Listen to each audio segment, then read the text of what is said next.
요한복음 15장 4절 내 안에 거하라 나도 너희 안에 거하리라. 가지가 포도나무에 붙어있지 아니하면 스스로 열매를 맺을 수 없음같이 너희도 내 안에 있지 아니하면 그러하리라. 우리는 우리가 노력하고 애쓰면 새로운 희망이 생길 수 있다고 생각합니다. 물론 세상의 관점에서는 그럴 수 있습니다. 하지만 사랑, 긍정, 거룩한 마음, 긍휼, 자유 등 하나님의 성품은 당연히 예수 그리스도를 통해서만 우리에게 흘러들어옵니다. 다시 말해서 우리가 예수님을 항상 묵상함으로 품고 있어야 우리 안에 선한 힘이 생긴다는 겁니다. 마음이 힘들수록 우리는 예수님을 생각해야 합니다. 그리고 믿어야 합니다. 포도나무가 그 가지를 책임지듯이 예수님이 우리를 살리고 열매 맺게 하실 것이라는 사실을. 이사야 44장 21절 야곱아 이스라엘아 이 일을 기억하라. 너는 내 종이니라. 내가 너를 지었으니 너는 내 종이니라. 이스라엘아 너는 나에게 잊혀지지 아니하리라. 많은 종교에서 신과 인간들의 관계를 주인과 종의 관계로 묘사합니다. 그런 점에서 구약 성경에서 히브리어로 종, 에베드라는 단어를 쓰는 것은 자연스러워 보입니다. 하지만 구약에서 하나님의 태도는 다른 종교의 신과는 전혀 다릅니다. 여기서 종이라는 단어를 쓰는 이유는 단순하게 이익관계가 아니라 끊어지지 않는 특별한 관계임을 설명하기 위한 겁니다. 하나님은 절대로 자기 백성은 종처럼 대하지 않았습니다. 오히려 신뢰하는 친구, 사랑하는 아내, 소중한 아들과 같이 대합니다. 그리고 그 고백의 절정이 바로 십자가입니다. 요한복음 15장 15절 이제부터는 너희를 종이라 하지 아니하리니 종은 주인이 하는 것을 알지 못함이라. 너희를 친구라 하였노니 내가 내 아버지께 들은 것을 다 너희에게 알게 하였음이라. 고대의 종교들은 모든 지식이 신에게 있고 그 신을 만나는 일부 종교 지도자들이 그 지식을 독점했습니다. 그 지도자들만이 아는 지식이 일반 백성을 통제하는 권력이 되었습니다. 하지만 성경 속의 하나님은 누구나 이해할 수 있는 언어로 그 모든 지식을 적어서 우리에게 선물하셨습니다. 그래서 그 맥락과 배경을 고려해서 책을 잘 읽으면 지금 우리를 향한 하나님의 뜻을 알 수 있습니다. 그건 정말 놀라운 축복이고 은혜입니다. 성경 그 자체가 하나님의 사랑과 선한 태도를 우리에게 증명하고 있습니다. 요한복음 13장 34절 새 계명을 너희에게 주노니 서로 사랑하라. 내가 너희를 사랑한 것 같이 너희도 서로 사랑하라. 계명은 반드시 지켜야 하는 명령입니다. 그건 선택사항이거나 추천 항목이 아닙니다. 그것은 우리의 존재의 목적이며 삶의 최우선순위입니다. 우리의 어떤 유익도 사랑을 거슬러서는 안 됩니다. 우리의 어떤 신념도 사랑을 거슬러서는 안 됩니다. 우리의 어떤 정의와 가치도 사랑을 거슬러서는 안 됩니다. 가끔 우리가 진심으로 사랑하기 위해 포기하고 실패하고 잊혀져야 할 수도 있습니다. 하지만 한 가지 우리가 잊지 말아야 할 것이 있습니다. 우리가 어떠한 지식과 업적과 소유를 가졌다고 해도 마지막에 하나님이 보시는 것은 오직 사랑한 기억뿐입니다. 요한일서 4장 4절 자녀들아 너희는 하나님께 속하였고 또 그들을 이기었나니 이는 너희 안에 계신 이가 세상에 있는 자보다 크심이라. 우리가 하는 가장 큰 착각 중에 하나는 우리가 세상을 이길 수 있다는 생각입니다. 돈과 명예와 권력을 얻으면 된다는 그런 오해죠. 하지만 그것을 가지면 가질수록 더욱 사탄은 우리의 삶에 마음껏 주무르게 되고 우리는 그의 노예로 더 깊이 들어가게 됩니다. 우리가 하나님 안에 있을 때 우리는 비로소 승리하게 됩니다. 돈과 명예와 권력을 가져서 승리하는 것이 아니라 그것들에 대해 바른 태도와 시선을 가지게 되기 때문입니다. 그때야 비로소 우리는 자유할 수 있으며 원래 진짜 주인이신 하나님과 함께 이 세상을 바르게 다스리게 됩니다. 누가복음 14장 26절 물은 내게 오는 자가 자기 부모와 처자와 형제와 자매와 더욱이 자기 목숨까지 미워하지 아니하면 능히 내 제자가 되지 못하고. 이 말씀의 포인트는 미워하라가 절대로 아닙니다. 가족과 자신은 우리가 사랑해야 하는 대상이기 때문입니다. 이것은 우선순위에 대한 말씀입니다. 믿음이란 우리의 삶과는 별로 상관없고 마음속에서만 이루어지는 안개 같은 생각이 아닙니다. 언제든지 버릴 수 있는 것도 아닙니다. 우리의 삶의 핵심이고 기둥이 되는 가치입니다. 따라서 예수 그리스도를 진심으로 사랑할 때에 우리는 나 자신과 가족을 온전히 사랑할 수 있는 것입니다. 그것은 나의 감정과 성격에 근거한 사랑이 아니라 영원한 진리와 말씀에 근거한 사랑입니다. 모든 선한 일은 오직 하나님으로부터 오기 때문입니다. 로마서 12장 2절 너희는 이 세대를 본받지 말고 오직 마음을 새롭게 함으로 변화를 받아 하나님의 선하시고 기뻐하시고 온전하신 뜻이 무엇인지 분별하도록 하라. 원래 이 세상은 하나님의 뜻과 가치를 따라 만들어졌습니다. 하지만 죄는 세상의 모든 존재에게 거짓말을 덮어 씌웠습니다. 자신을 바라보는 시선, 서로를 향한 평가, 가족을 사랑하는 법, 자연을 돌보는 태도, 하나님에 대한 바른 지식, 돈과 명예와 권력의 우선순위, 보이는 것과 보이지 않는 것의 가치. 마치 물고기가 바닷속에서 소금에 절여지지 않는 것처럼 우리는 이 세상에서 살지만 세상의 법이 아닌 하늘의 법을 따라 살아야 합니다. 성경 속에서 이익과 효율이 아닌 가치와 헌신을 배워야 합니다. 마태복음 7장 21절 나더러 주여 주여 하는 자마다 다 천국에 들어갈 것이 아니요 다만 하늘에 계신 내 아버지 뜻대로 행하는 자라에 들어가리라. 주여라고 말하는 것과 하나님의 뜻을 행하는 것의 차이는 무엇일까요? 그것은 하나님의 나라 핵심이 종교적 행위가 아니라 거룩한 삶에 있다는 것입니다. 우리가 종교적인 행동을 하는 이유는 하나님을 감동시키기 위함이 절대 아닙니다. 그것은 세상을 보는 눈을 돌이켜 하나님을 바라보고 나의 욕망과 가치관을 내려놓고 하나님의 뜻을 묵상하기 위함입니다. 우리는 거룩한 삶을 살기 위해 주여라고 부르며 하나님의 인도하심을 구하는 것입니다. 삶으로 살아내지 못하면 우리의 모든 주여라는 부르짖음은 안개처럼 흩어질지도 모릅니다. 마태복음 7장 24절 그러므로 누구든지 나의 이 말을 듣고 행하는 자는 그 집을 반석 위에 지은 지혜로운 사람 같으리니. 우리는 누구나 마음에 집을 짓습니다. 하나님의 말씀을 듣고 그 깨달은 바를 재료로 해서 믿음의 집을 지어갑니다. 집은 우리를 보호하고 쉬게 하며 새로운 힘을 얻게 하는 공간입니다. 그러므로 견고한 믿음의 집에서 산다는 것은 우리의 영혼에게 너무나 중요한 일입니다. 맑은 날에는 그 집이 튼튼한지 알 수 없습니다. 문제는 인생이란 언제나 폭풍 후의 연속이라는 사실입니다. 강한 비바람 같은 영적 공격에서 우리를 지켜주고 견디게 하는 믿음의 힘은 우리가 힘써 그 말씀대로 생각하고 말하고 행동했던 시간에서 옵니다. 마가복음 12장 33절 또 마음을 다하고 지혜를 다하고 힘을 다하여 하나님을 사랑하는 것과 또 이웃을 자기 자신과 같이 사랑하는 것이 전체로 드리는 모든 번제물과 기타 제물보다 나으니이다. 하나님을 사랑한다는 것은 무엇일까요? 경건하게 제사를 드리는 것이 신을 사랑하는 행위라고 생각했던 유대인들에게 이 말씀은 너무 뜻밖의 메시지입니다. 하나님을 사랑한다는 말은 우리가 생각하는 사람들의 사랑과 큰 차이가 없습니다.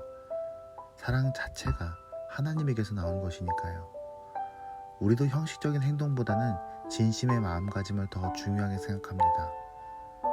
항상 하나님과 함께 있기 원하는 마음, 모든 기쁨과 슬픔을 함께 나누고 싶어하는 마음, 절망적 상황에서 희망을 구하는 마음, 삶의 모든 것들을 감사하고 싶어하는 마음, 바로 그런 마음입니다. 고린도후서 1장 3절 찬송하리로다 그는 우리 주 예수 그리스도의 하나님이시요 자비의 하나님이시요 모든 위로의 하나님이시며. 우리는 성경의 죄를 드러내는 책이라고 생각하곤 합니다. 물론 그런 측면이 있습니다. 하지만 성경에 정죄하시는 하나님이라는 말은 없습니다. 오히려 사랑과 위로의 하나님이라는 말은 지속적으로 나옵니다. 성경은 하나님의 성품에 대해 우리에게 가르치고 있는데 그것의 첫 번째는 사랑과 위로입니다. 우리가 그리스도인으로서 성경에서 배워야 하는 가장 중요한 점은 우리가 무엇을 하든지 사랑과 온유함을 가장 먼저 두어야 한다는 것입니다. 그 첫 번째는 가정과 교회이고 둘째는 우리가 세상에서 만나는 모든 사람들입니다. 신명기 31장 6절 너희는 강하고 담대하라 두려워하지 말라 그들 앞에서 떨지 말라 이는 내 하나님 여호와 그가 너와 함께 가시며 결코 너를 떠나지 아니하시며 버리지 아니하실 것임이라 하고. 우리가 세상 앞에 설 때는 두려움이 앞설 수 있습니다. 세상은 그런 우리에게 돈과 명예와 권력이 있어야 그 두려움을 걷어낼 수 있다고 가르칩니다. 그리고 계속해서 가짜 어두움으로 우리를 몰아갑니다. 하지만 성경은 하나님이 나와 함께 하심을 믿는 것, 그 하나님의 가치와 방향을 받아들이고 그분께 깊이 의지하는 것이 진정한 우리의 힘이라고 말합니다. 그는 이미 우리 옆에서 우리의 힘이 되어 주십니다. 성경은 두려움에 어두워진 눈을 밝혀 우리를 사랑하시는 위대한 하나님의 능력을 발견하게 합니다. 욥기 38장 2절, 무지한 말로 생각을 어둡게 하는 자가 누구냐? 우리는 가끔 우리가 성경을 열심히 읽고 연구하면 하나님을 잘 알 수 있다고 착각합니다. 그래서 하나님에 대해 쉽게 말하고 그 기준으로 서로를 평가하기도 합니다. 우리가 평생 성경을 읽고 연구하면서 하나님과 조금 가까워질 수는 있지만, 그리고 하나님의 마음을 조금 알 수는 있지만, 그 누구도 감히 나는 하나님을 제대로 안다 라고 말할 수는 없습니다. 마치 종이컵에 바닷물을 다 담을 수 없듯이 우리는 오직 겸손히 하나님의 품에 머물기를 노력할 뿐입니다. 그리고 하나님이 나를 인도하시기를, 내가 그의 음성을 놓치지 않기를 바랄 뿐입니다. 요한복음 8장 32절, 진리를 알지니 진리가 너희를 자유롭게 하리라. 우리는 가끔 성경이 우리가 해야 할 것과 하지 말아야 할 것에 대해 말한다고 생각하곤 합니다. 하지만 성경은 죄와 무지에 매인 우리에게 진리를 가르침으로써 자유를 주기 위한 책입니다. 사실 성경은 우리에게 해야 할 것이 아니라 할 수 있는 것을, 하지 말아야 할 것이 아니라 하지 않아도 되는 것을 가르치는 책입니다. 그래서 우리는 성경을 통해 우리가 얼마나 위대한 소망을 가진 존재인지, 얼마나 존귀한 가치를 가진 존재인지, 그리고 얼마나 놀라운 사명을 가진 존재인지 알 수 있게 됩니다. 우리는 하나님 나라의 백성이고 대사이며 상속자입니다. 디모데후서 3장 17절, 이는 하나님의 사랑으로 온전하게 하며 모든 선한 일을 행할 능력을 갖추게 하려 함이라. 우리 안에는 하나님의 형상이 남아있어서 선한 것이 좋다는 생각을 할 수 있습니다. 그리고 가끔은 선한 일에 힘을 쓰는 사람들도 있습니다. 하지만 선한 일은 가끔 하거나 성격에 따라 있기도 하고 없기도 한 것이 아닙니다. 모든 그리스도인들이 반드시 가야 하는 삶의 방향입니다. 그래서 우리에게는 성경이 필요합니다. 하나님의 이야기를 경청하고 상고할 때에 우리는 하나님이 어떤 분인지, 무엇을 원하시는지 그분에 대해 잘 알아가게 됩니다. 그리고 그제서야 바른 가치와 지혜, 그리고 그 선한 뜻을 실천할 힘을 얻게 됩니다. 마태복음 6장 8절, 그러므로 그들을 본받지 말라. 구하기 전에 너희에게 있어야 할 것을 하나님 너희 아버지께서 아시느니라. 기도는 사람이 아니라 하나님께 하는 것입니다. 또 기도는 하나님의 우리의 기도 내용을 모르셔서 알려드리는 것이 아닙니다. 그렇다면 우리도 왜 굳이 기도를 해야 할까요? 다른 종교의 기도와 어떻게 다를까요? 하나님은 우리와 인격적인 관계를 맺기 원하십니다. 그리고 그런 만남은 진실한 대화에 기초합니다. 하나님은 기도를 통해 우리와 친밀해지기 원하십니다. 그러므로 단순한 종교적인 행위가 아니라 진실한 태도로 기도를 해야 합니다. 그리고 기도를 통해 하나님이 우리에게 하시는 음성에 귀를 기울여야 합니다. 모든 기도의 응답은 우리의 행동에 연결되어 있기 때문입니다. 마태복음 6장 10절, 나라가 임하시오며 뜻이 하늘에서 이루어진 것 같이 땅에서도 이루어지이다. 예수님은 우리에게 바른 기도의 모범을 가르치셨습니다. 우리가 하는 기도의 첫 번째 목적은 나의 소원이 이루어지는 것이 아닙니다. 그것은 하나님의 나라가 이루어지는 것입니다. 하나님의 통치와 다스리심이 내 삶에 이루어지고 나를 통해 세상에 채워져 가는 것입니다. 그러므로 내가 하나님의 뜻대로 살 때에 기도가 응답받는 것은 당연합니다. 가끔은 내 소원이 사라지는 것이 응답일 수도 있고, 내 기도를 위해 내가 가장 먼저 움직이는 것이 응답일 수도 있습니다. 그러므로 우리가 그 나라를 위해서 기도한다면 그 기도는 반드시 응답받습니다. 마태복음 6장 11절, 오늘 우리에게 일용할 양식을 주시옵고. 예수님은 기도에 대한 가르침에 하루에 필요한 양식을 말씀하셨습니다. 그것은 우리에게 필요한 물질적인 요청을 의미합니다. 우리는 우리의 삶에 필요한 것을 정직하게 구할 수 있고 하나님은 우리의 필요를 아시고 그것을 채우겠다 약속하셨습니다. 하지만 동시에 이 기도가 내 개인만의 필요나 넘치도록 풍요로운 것을 의미하는 것은 결코 아닙니다. 나 자신을 넘어서 우리 주위의 배고픈 이웃을 위한 기도도 더불어 해야 하고 지나친 탐욕을 절제하는 지혜를 구하는 것도 필요합니다. 기도는 결국 하나님의 나라가 우리 모두의 삶에 구체적으로 임하는 것이 목표이기 때문입니다. 마가복음 11장 24절 그러므로 내가 너에게 말하노니 무엇이든지 기도하고 구하는 것은 받은 줄로 믿으라. 그리하면 너에게 그대로 되리라. 성경에는 기도에 대한 가르침이 아주 많습니다. 그러므로 이 구절을 인용해서 하나님은 믿기만 하면 모든 기도를 다 들어주신다고 오해해서는 안 됩니다. 기도의 내용에 관한 가르침은 다른 구절에서 많이 나옵니다. 이 말씀의 핵심은 믿음으로 기도하라입니다. 하나님은 정말로 우리의 기도를 들으십니다. 그분은 우리의 삶에 관심이 많으십니다. 우리가 마음으로 하나님께 드리는 모든 소원과 고백에 대해 하나님은 반드시 대답하십니다. 그러므로 믿으십시오. 하나님은 당신의 기도를 기다리시고 그 기도에 기뻐하시며 모든 지혜를 동원해 우리를 돌아보십니다. 야고보서 5장 16절 그러므로 너희 죄를 서로 고백하며 병이 낫기를 위하여 서로 기도하라. 의인의 간구는 역사하는 힘이 큼이니라. 가끔 이 구절을 인용해서 공동체에서 공개적으로 죄를 고백해야 한다고 말하는 사람들이 있습니다. 하지만 이 말씀은 교회 공동체에서 깨어진 관계가 회복되어야 한다는 의미입니다. 기도의 응답과 공동체 안에서의 사랑의 관계는 서로 연결되어 있습니다. 그리스도의 몸으로서 교회의 상처가 회복되어야 각각의 교회인 개인의 몸도 회복하신다는 의미입니다. 자신의 잘못을 사과하고 서로 용서함으로써 하나가 되고 서로 사랑함으로 중보기도할 때 하나님 우리의 기도를 더욱 힘있게 응답하십니다. 응답을 원한다면 서로 더 사랑하십시오. 누가복음 11장 11절 너희 중에 아버지 된 자로서 누가 아들이 생선을 달라 하는데 생선 대신에 뱀을 주며 이 말씀에는 아주 중요한 전제가 깔려 있습니다.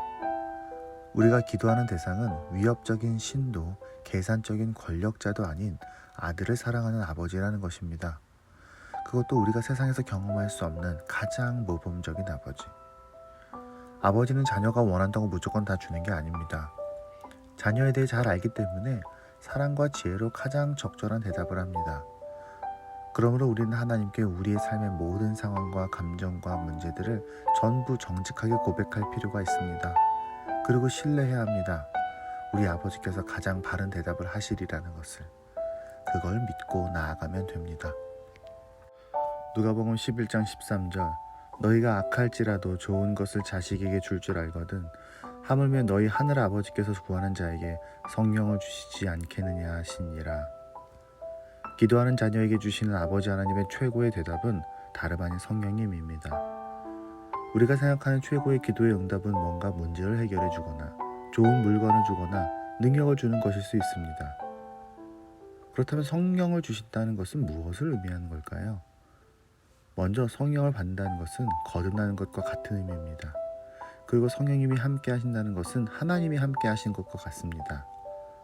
성령님은 우리가 말씀을 깨닫게 하시고 우리를 돌보시고 하나님께 우리를 위해 기도하십니다. 정리해서 성령을 주신다는 것은 우리의 삶에 하나님의 나라가 임한다는 것입니다. 다니엘 6장 10절 다니엘이 이 조서에 왕의 도장이 찍힌 것을 알고도 자기 집에 돌아가서는 윗방에 올라가 예루살렘으로 향한 창문을 열고 전에 하던 대로 하루 3번씩 무릎을 꿇고 기도하며 그의 하나님께 감사하였더라. 30일 동안 왕이 아닌 누군가에게 무엇을 구하다가 발각되면 죽는다. 이 사실을 알고도 다니엘은 여전히 하루에 3번씩 기도합니다. 오히려 성경은 그가 감사했다고 기록합니다. 무엇을 구한다는 것은 누가 왕인지를 결정하는 질문입니다.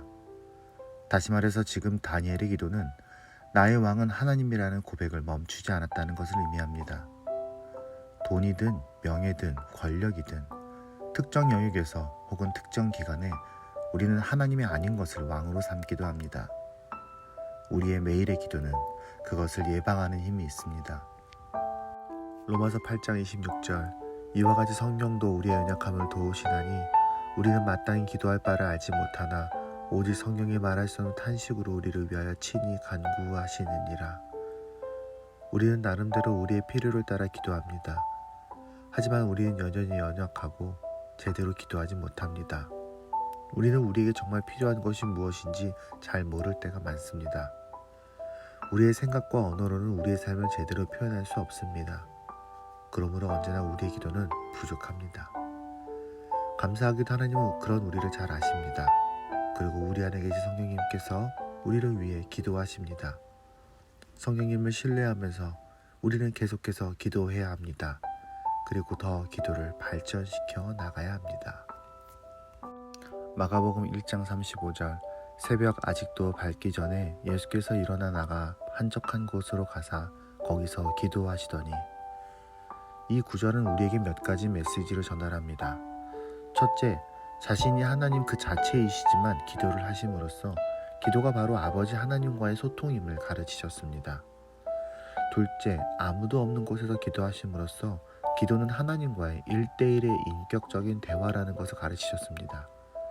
셋째, 모든 사역의 시작에서 기도하심으로써 기도는 하나님께서 우리의 삶을 인도하시는 출발점임을 가르치셨습니다. 우리가 아침에 말씀을 읽고 기도하는 그 순간이 사실은 이 세상에 하나님이 개입하시는 위대한 순간입니다. 로마서 8장 28절 우리가 알거니와 하나님을 사랑하는 자 곧 그의 뜻대로 부르심을 입은 자들에게는 모든 것이 합력하여 선을 이루느니라. 우리의 일상은 항상 쉽지 않고 우리의 능력만으로는 하루하루가 벅찹니다. 가끔은 걱정과 불안이 찾아오고 부담스러운 일들 앞에서 고민이 많아지기도 합니다. 하지만 우리는 기억해야 합니다. 우리의 아버지 하나님은 이 세상의 주인입니다. 그분은 그의 자녀들을 사랑하십니다. 예수 그리스도는 우리에게 자유를 주셨고 우리 안에 계신 성령님은 우리를 보호하실 뿐 아니라 우리의 모든 필요를 하나님께 간구하십니다. 게다가 우리는 혼자가 아니라 하나님의 가족으로서 교회 공동체와 함께합니다. 하나님께서 이 모든 일들을 선하게 조율하실 것입니다. 고린도후서 6장 4절 오직 모든 일에 하나님의 일꾼으로 자천하여 많이 견디는 것과 환난과 궁핍과 고난과 매맞음과 갇힘과 난동과 수고로움과 자지 못함과 먹지 못함 가운데에서도 우리가 믿는 하나님은 전지전능하신 온 세상의 주인이십니다. 그는 우리를 사랑하시고 우리가 행복하기 바라십니다. 하지만 우리가 그 사실에만 집중하면 이 세상의 여느 종교와 다를 바가 없습니다. 그리스도인은 자신의 풍요와 편안만을 간구하는 그런 사람들이 아닙니다. 나의 이익보다는 하나님의 정의와 뜻이 그것으로 다스리심이 이 세상에 채워지기를 더 바라는 사람들입니다. 그래서 가끔은 거룩한 꿈을 위해 고통과 상실, 막막함과 슬픔을 기꺼이 감수하는 사람들입니다. 그리고 그 안에서 위대한 기쁨과 소망을 찾는 사람들입니다. 요한일서 4장 4절 자녀들아 너희는 하나님께 속하였고 또 그들을 이기었나니 이는 너희 안에 계신 이가 세상에 있는 자보다 크심이라. 세상보다 큰 창조자가 우리 안에 있는 것은 참으로 놀라운 신비입니다. 그분은 역사를 이끄셨고 구원하시며 승리하셨습니다. 그리고 기꺼이 이렇게 부족하고 나약한 우리 안에 함께한다고 선포하셨습니다. 마치 덩치가 큰 아빠가 작은 딸의 의자에 몸을 구부려 웅크리고 앉아 함께 웃는 것처럼 우리의 위대한 아버지는 지금도 우리 옆에 함께 하십니다. 세상은 우는 사자와 같이 우리를 위협하면서 두려워하라고 그래서 매여 있으라고 속입니다. 하지만 당당히 어깨를 펴십시오. 우리는 영원한 승리를 가진 이긴 자입니다. 디모데후서 4장 17절 주께서 내 곁에 서서 나에게 힘을 주심은 나로 말미암아 선포된 말씀이 온전히 전파되어 모든 이방인이 듣게 하려 하심이니 내가 사자 입에서 건짐을 받았느니라. 하나님은 언제나 우리와 함께 하십니다. 하지만 우리는 자주 그 사실을 망각하고 두려움과 걱정을 놓지 않습니다. 성경은 우리에게 말합니다. 하나님은 그분의 뜻을 행하고 그의 나라를 위해 수고하는 자의 필요를 반드시 채우시고 인도하신다. 우리가 자신에게만 몰두하고 자신의 이익을 계산하는 데 힘을 쏟을 때 우리는 확신을 잃게 됩니다. 하지만 우리가 하나님의 일을 행할 때 주어진 삶의 자리에서 소명을 따라갈 때 그제서야 우리는 하나님의 인도와 보호를 더욱 확신할 수 있게 됩니다. 베드로전서 5장 6절 그러므로 하나님의 능하신 손 아래에서 겸손하라 때가 되면 너희를 높이시리라. 우리는 누군가의 아래에서 또는 어떤 권력 아래에서 일을 하게 될 수 있습니다. 회사의 대표일 수도 있고 업무상 나보다 상급자일 수도 있고 나이가 많을 수도 있습니다. 서로의 입장과 생각, 경험이 다르기 때문에 혹은 부당함이 좀 추가되어서 서로에게 불편함을 줄 수도 있습니다. 그럴 때마다 우리는 당장의 문제가 해결되거나 내가 더 큰 권력을 가지기를 바라기도 합니다. 하지만 먼저는 모든 역사를 주관하시는 하나님의 권능의 손을 기억하고 기도하는 것부터 시작해야 합니다. 하나님이 우리의 상황을 잘 아신다는 것과 지금도 우리를 위해서 일하고 계심을 믿는 데에서 시작해야 합니다. 베드로서 1장 4절 이로써 그 보배롭고 지극히 큰 약속을 우리에게 주사 이 약속으로 말미암아 너희가 정욕 때문에 세상에서 썩어질 것을 피하여 신성한 성품에 참여하는 자가 되게 하려 하셨느니라. 우리는 보이지 않는 위대한 하나님의 꿈을 깨달은 사람들입니다. 우리는 이 세상이 원래 하나님의 나라라는 진리를 알게 되었습니다. 그리고 성경을 통해 이 세상에 거짓이 섞여 있음을 발견하고 분별할 수 있습니다. 세상 사람들은 거룩한 것을 포기하고 오히려 썩어질 것을 위해 온 힘을 다합니다. 하지만 우리는 썩어 없어질 것과 영원한 것을 다르게 대할 수 있습니다.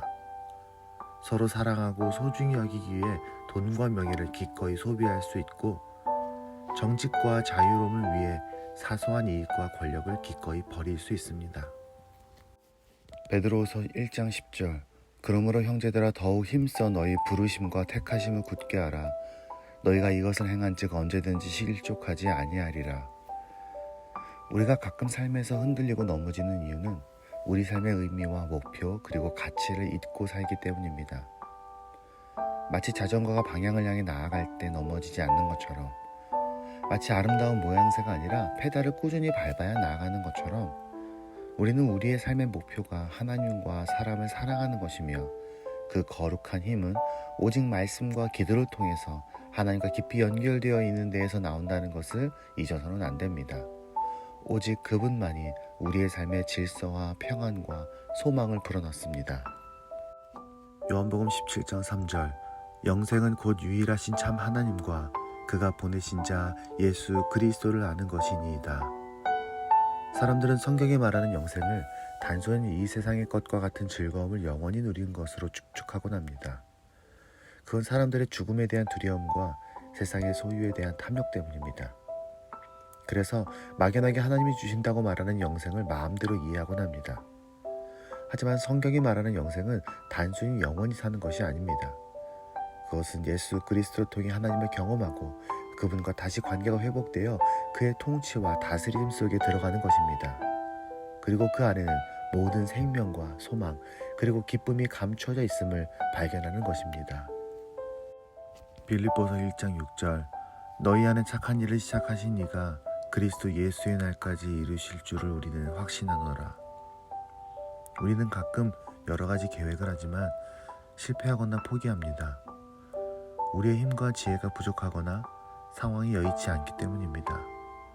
그래서 우리의 삶에서 시작한 하나님의 일도 그렇지 않을까 걱정하곤 합니다.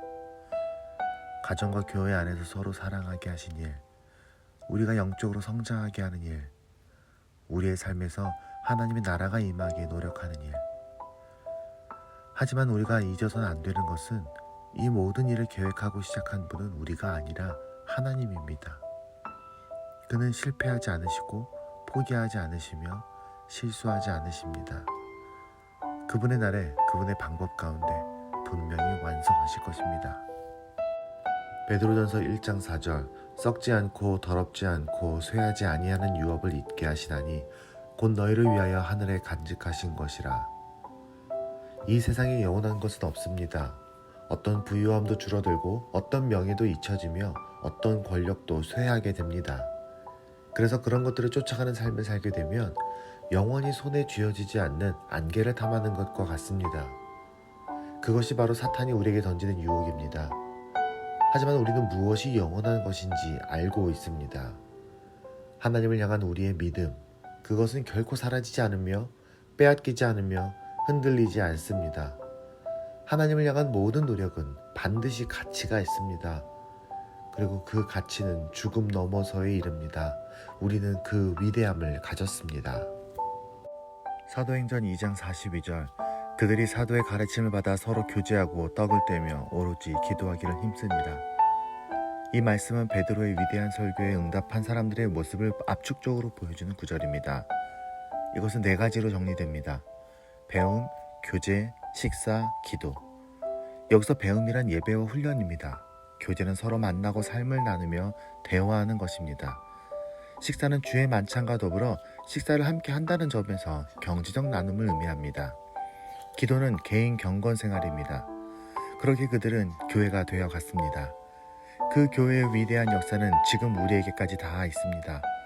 우리에게 그 교회를 주심을 감사합시다. 그리고 그 진리, 그 나눔, 교제, 그 사랑에 대해서 감사합시다. 그리고 소중한 만큼 함께 지켜나갑시다.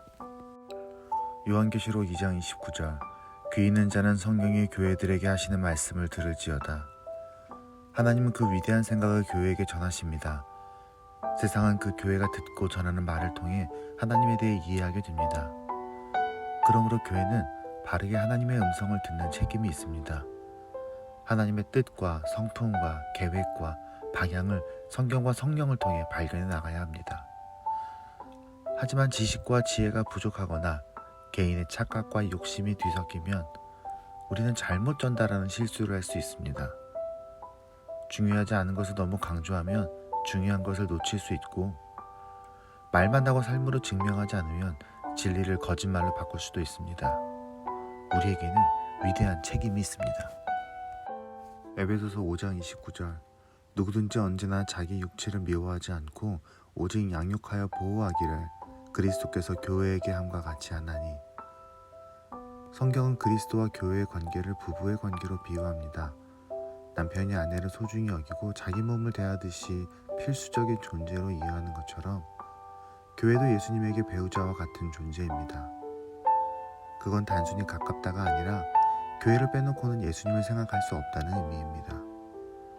그러므로 교회는 스스로에 대해 높고 분명한 자존감을 가질 필요가 있습니다. 세상이 아무리 교회를 무시하고 폄하해도 여전히 우리는 세상에 보이지 않는 영적 기둥입니다. 아무리 거짓으로 교회를 비난하고 약점을 들추어내도 예수님에게 교회는 소중한 존재입니다.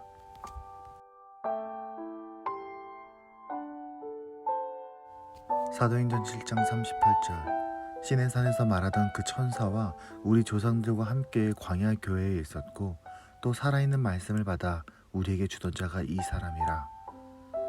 사도행전은 모세가 지도자였던 광야 시절의 이스라엘 백성들의 모임도 교회였다고 가르칩니다. 성경에서 교회라고 부른 첫 번째 대상은 황량한 광야 한가운데 있었습니다. 그 교회는 하나님의 돌보심이 없이는 하루도 살 수 없는 공동체였고 아침부터 저녁까지 율법을 공부하는 일이 대부분의 일이었고 하나가 되어 한 목표를 향해 나아가는 공동체였습니다. 우리도 그렇습니다. 하나님 없이는 하루도 살 수 없다고. 그래서 우리는 반드시 하나가 되어야 한다고. 그리고 말씀만이 우리를 인도한다고 고백하는 공동체입니다. 히브리서 11장 3절 믿음으로 모든 세계가 하나님의 말씀으로 지어진 줄을 우리가 아나니 보이는 것은 나타난 것으로 말미암아 된 것이 아니니라. 사람들은 눈에 보이는 것이 전부라고 생각합니다. 과학적으로 측정되고 분석이 되는 것만을 재료로 세상을 예상합니다. 학문적으로는 당연한 접근할 수 있습니다. 하지만 우리는 알고 있습니다. 보이는 것은 보이지 않는 것으로부터 왔습니다. 그리고 그 보이지 않는 것은 하나님의 말씀, 곧 그분의 성품과 목표, 의지에서 시작한 것들입니다. 그러므로 우리는 보이는 세상의 움직임에 의존하지 않습니다. 우리는 보이지 않는 하나님의 뜻과 그의 말씀을 묵상하며 살아야 합니다. 당연히 그것은 성경에서 찾을 수 있습니다. 이사야 43장 21절 이 백성은 내가 나를 위하여 지었나니 나를 찬송하게 하려 함이니라. 이 말씀은 예배를 제대로 드리지 않았다고 지적하시는 말씀이 아닙니다. 찬양을 더 크게 하라는 말도 아닙니다. 하나님은 이스라엘에게 뭔가 대단한 것을 기대한 것도 아니고 고통스러운 희생을 요구하신 것도 아닌데 그들은 하나님을 진심으로 대하지 않았음을 속상해 하시는 말씀입니다. 하나님이 우리를 만드신 이유는 우리와 진심을 나누기 위함입니다. 우리의 어떠한 화려한 제사도 하나님을 결코 감동시킬 수 없습니다. 그런 걸로 감동하는 건 오직 사람에게 당하는 것입니다. 하나님이 우리에게 원하시는 것은 자발적이고 진심을 담은 기쁨의 대화입니다. 로마서 11장 36절 이는 만물이 주에게서 나오고 주로 말미암고 주에게로 돌아감이라 그에게 영광이 세세히 있을지어다. 아멘. 사람의 지혜가 아무리 대단하고 그 업적이 놀라워도 결국은 하나님의 손안에 있습니다. 사람의 능력이 아무리 발전하고 세상을 움직이는 것처럼 보여도 결국은 하나님의 통치를 벗어날 수 없습니다. 비록 아직은 때가 되지 않았기 때문에 죄와 사망이 남아있지만 하나님은 지금도 온 우주를 품고 계시며 그의 섭리 안에서 인도하고 계십니다. 마치 개미가 히말라야를 상상할 수 없고 메뚜기가 태평양을 생각할 수 없듯이 우리가 하나님을 다 이해할 수는 없지만 우리는 성경을 통해 그분을 만나고 경험합니다. 그 믿음으로 우리는 내일을 시작합니다. 이사야 45장 7절 나는 빛도 짓고 어둠도 창조하며 나는 평안도 짓고 환난도 창조하나니 나는 여호와라 이 모든 일들을 행하는 자니라 하였노라. 하나님은 사탄과 싸우시는 것이 아닙니다. 하나님은 그 누구와도 싸우지 않습니다. 다만 그가 우리의 진심을 강제로 요구하시는 것이 아니기 때문에 그저 사랑으로 기다리시고 품어주실 뿐입니다. 사탄이 할 수 있는 일은 우리에게 거짓말하면서 흔드는 것뿐입니다. 그러므로 우리가 하나님에 대해서 정확하게 알고 그분을 신뢰하면 우리는 전혀 걱정하거나 두려워할 필요가 없습니다. 물론 이 세상은 아직 불안전합니다. 하지만 하나님은 끝까지 우리를 도우실 겁니다. 걱정할 것은 오직 우리와 하나님 사이의 거리뿐입니다. 이사야 65장 17절 보라 내가 새하늘과 새 땅을 창조하나니 이전 것은 기억되거나 마음에 생각나지 아니할 것이라. 이 세상이 하나님의 뜻 가운데 창조되었다고 말하기에는 너무 많이 망가졌다고 느껴질 때가 있습니다. 우리가 하나님의 자녀가 되었지만 여전히 우리의 모습은 그 놀라운 자격을 담기에는 항상 부족해 보입니다. 우리의 모든 수고와 열심으로는 끝이 보이지 않습니다. 하지만 성경은 말합니다. 반드시 끝이 있다. 내 생명이 다할 때 혹은 이 역사를 내가 매듭질 때가 오면 새하늘과 새 땅을 창조해서 완성할 것이다. 우리는 오늘도 그 소망을 향해 나아갑니다. 내가 조금 더 하나님께 가까이 이 세상이 조금 더 하나님의 나라에 가까이 가다 보면 우리는 반드시 그 끝에서 만나게 될 것입니다. 갈라디아서 5장 13절 형제들아 너희가 자유를 위하여 부르심을 입었으나 그러나 그 자유로 육체의 기회를 삼지 말고 오직 사랑으로 서로 종노릇하라. 자유는 무엇입니까? 보통 사람들이 생각하는 자유는 내 마음대로 할 수 있는 겁니다. 자유는 소중한 가치이고 그 누구도 함부로 해서는 안 됩니다. 하지만 모두가 죄의 본성 위에서 자유를 원한다면 세상은 고통으로 가득 차게 될 것입니다. 하지만 하나님의 성품 위에서 자유를 원한다면 세상은 하나님의 나라로 가득하게 될 겁니다.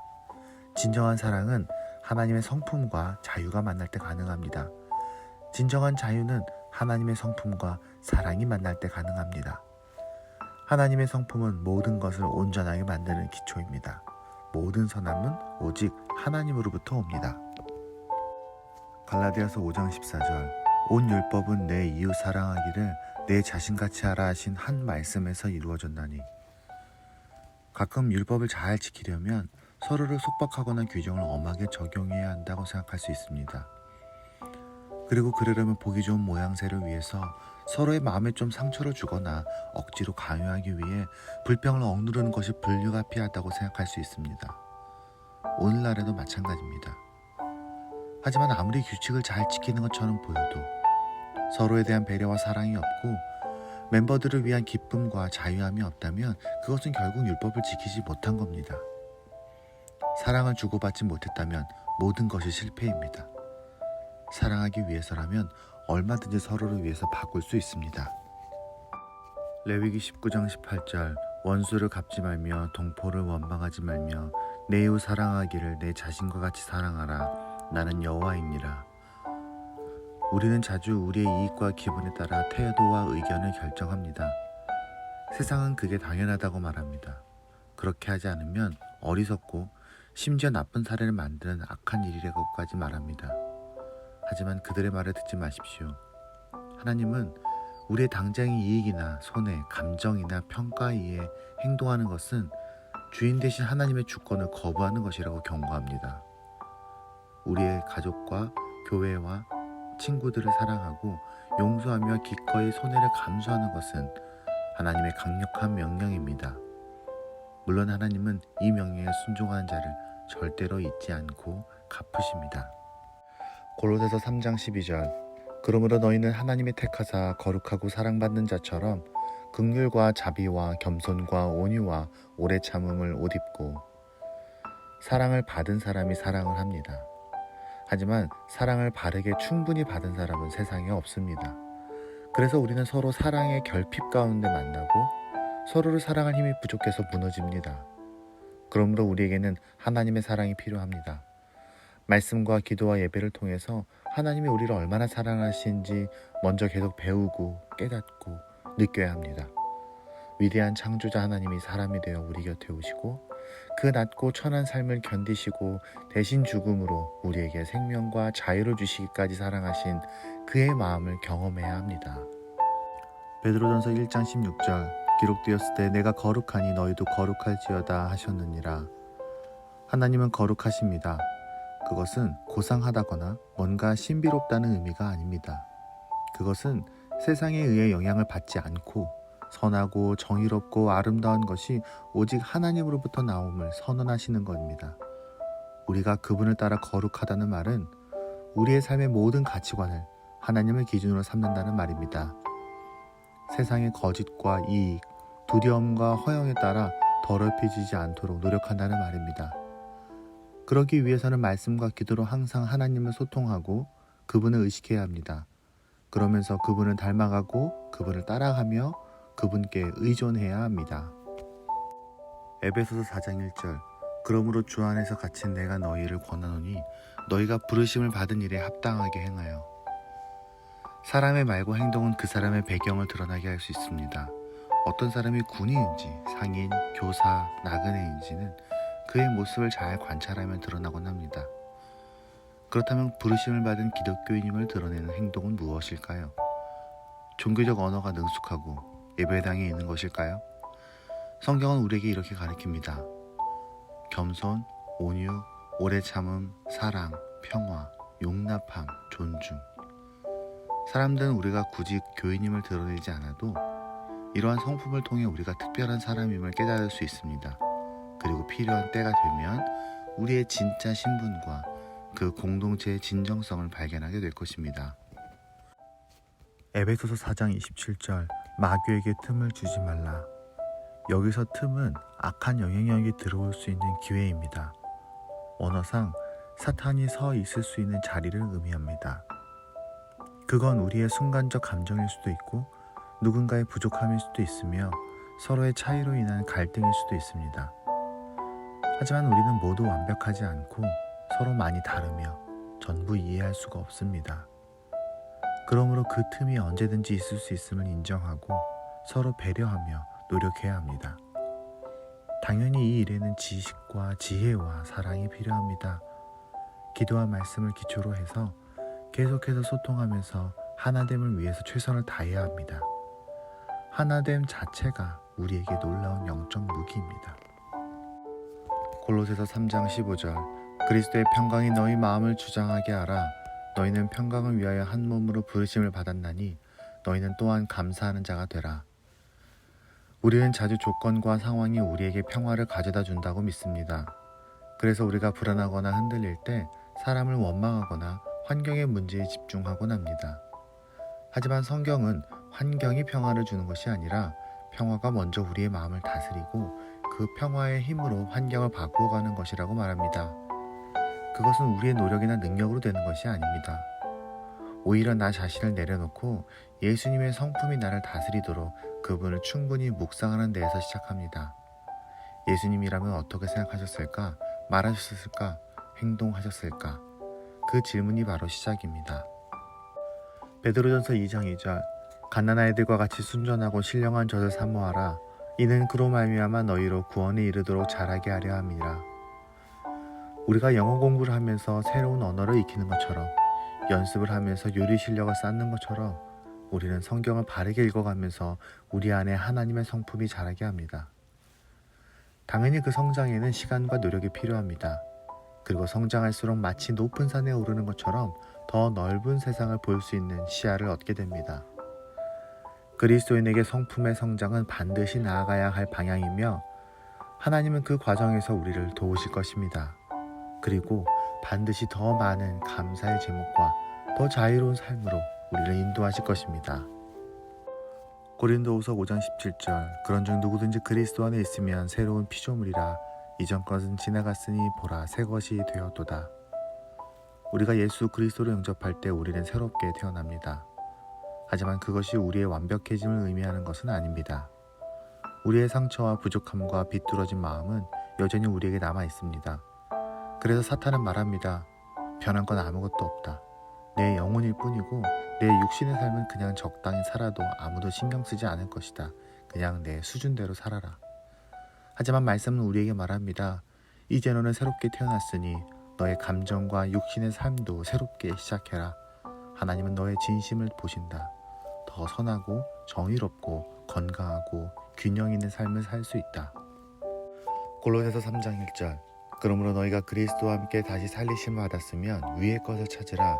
거기는 그리스도께서 하나님 우편에 앉아 계시느니라. 이 세상에서 사는 사람들은 땅의 것을 기대하며 살 수밖에 없습니다. 물질과 자신의 감정, 욕구, 자신만의 생각과 가치관 등 환경 속에서 만들어진 자신의 소망을 따라 살아갑니다. 가끔은 그것이 매력적으로 보일 수도 있고 합리적으로 보일 수도 있으며 어쩌면 선해 보일 수도 있습니다. 그리고 우리는 이 세상에 속한 자로 살아야 합니다. 하지만 우리는 그 모든 것들을 먼저 하나님께 들고 가야 합니다. 모든 삶의 요소들과 순간들을 하나님과 연결지어야 합니다.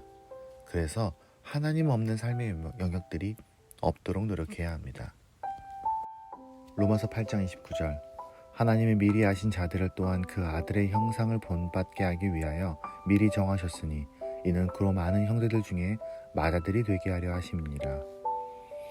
예수님의 삶의 의무 중 하나는 맏아들이 되어서 우리가 본받을 삶을 살아내는 것이었습니다. 그 삶의 궤적이 결국 우리가 가야 할 길입니다. 그의 성품, 그의 가치관, 그의 꿈, 그의 만남, 그의 결정, 그의 노력.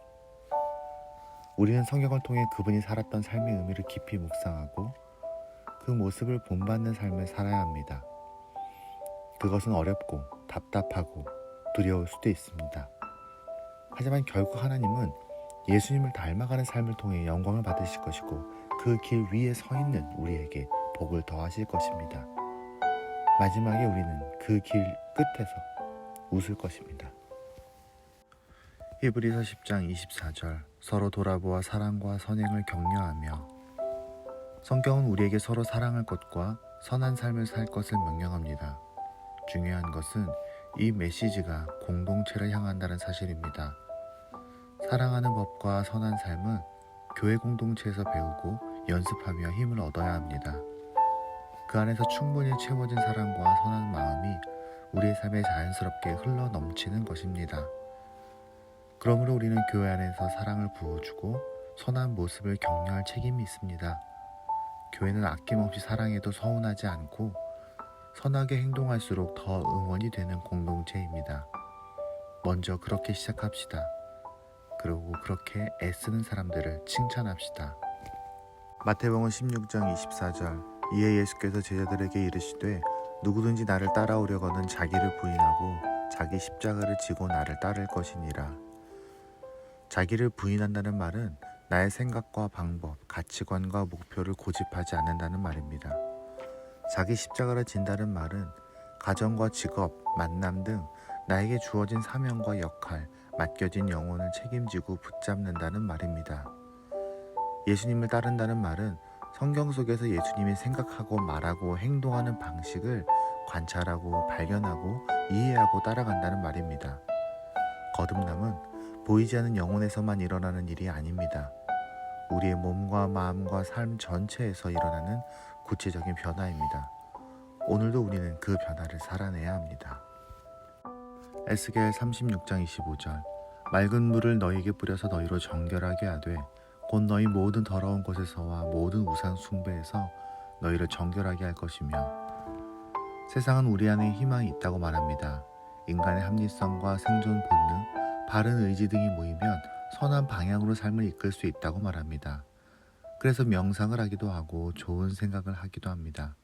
예술과 고상한 문화 속에서 자신이 나아질 수 있다고 믿습니다. 하지만 우리는 명심해야 합니다. 우리는 스스로는 더 깨끗해질 수 없습니다. 우리는 우리가 가지지 못한 더 맑고 더 거룩한 힘이 필요합니다. 오직 하나님으로부터 오는 그 맑은 힘이 우리에게 더 선하고 건강한 생각을 할 수 있도록 돕습니다. 성경과 기도와 예배와 교회 등은 우리가 그런 하나님을 만나는 통로입니다. 에베소서 4장 25절 그런즉 거짓을 버리고 각각 그 이익과 더불어 참된 것을 말하라. 이는 우리가 서로 지체됨이라. 우리 몸의 각 기관과 세포들이 서로 부정적이거나 거짓의 신호를 주고받으면 그 결과는 자명합니다. 병이 나거나 결국 죽음에 이르게 되죠. 대표적인 결과가 암입니다. 성경은 우리 교회가 하나의 지체라고 말하고 그렇기 때문에 진실한 소통이 지속적으로 이루어지는 것이 너무나 중요하다고 말합니다. 공동체, 커뮤니티는 소통, 커뮤니케이션에 근거합니다. 스스로를 보호한다는 미명으로 거짓과 단절을 유지하는 것은 장기적으로는 결국 자신을 무너뜨릴 수밖에 없습니다. 우리가 서로 진실한 사랑의 표현을 주고받으며 기도와 교제로 함께하는 것이 우리가 사는 법입니다. 잠언 15장 1절 유순한 대답은 분노를 쉬게 하여도 과격한 말은 노를 격동하느니라. 사람의 마음을 움직이는 것은 말의 내용이기도 하지만 말의 표현 방식이기도 합니다. 다소 불편할 수 있는 내용이라도 부드러운 표현으로 전달할 때 그 의도가 적절히 전달될 수 있습니다. 좋은 의도로 하는 말이라도 그 표현이 거칠고 정제되지 않으면 오해를 일으키거나 내용은 전달되지 않고 감정만 상하게 될 경우가 많습니다. 솔로몬은 말하는 자의 진실함도 강조했지만 태도와 정서에 대해서도 자주 가르쳤습니다. 오늘도 우리가 하게 될 많은 말들을 아름답고 다정한 표현의 그릇에 담아 전하는 우리가 되기를 바랍니다. 에베소서 4장 32절 서로 친절하게 하며 불쌍히 여기며 서로 용서하기를 하나님이 그리스도 안에서 너희를 용서하심과 같이 하라. 아무리 가까운 관계라도 서로를 완전히 이해할 수는 없습니다. 지금까지 잘 지내왔다 하더라도 각자의 삶과 상황은 끊임없이 변하기 때문입니다. 그러므로 우리가 서로 좋은 관계를 유지하기 위해서는 지속적인 관용이 꼭 필요합니다. 물론 우리는 그럴 만한 힘이 턱없이 부족합니다. 하지만 주기도문에서 예수님이 알려주신 것처럼 하나님이 우리를 용서하시고 사랑해 주시는 그 은혜를 발견하면 우리는 서로를 용서하고 인정해주며 축복할 수 있는 힘을 얻게 됩니다. 그러므로 우리는 항상 서로를 이해하고 사랑한 힘을 달라고 기도해야 합니다. 요한일서 4장 4절 자녀들아 너희는 하나님께 속하였고 또 그들을 이기었나니 이는 너희 안에 계신 이가 세상에 있는 자보다 크심이라. 우리는 세상에서 다양한 종류의 사람들과 소통을 합니다.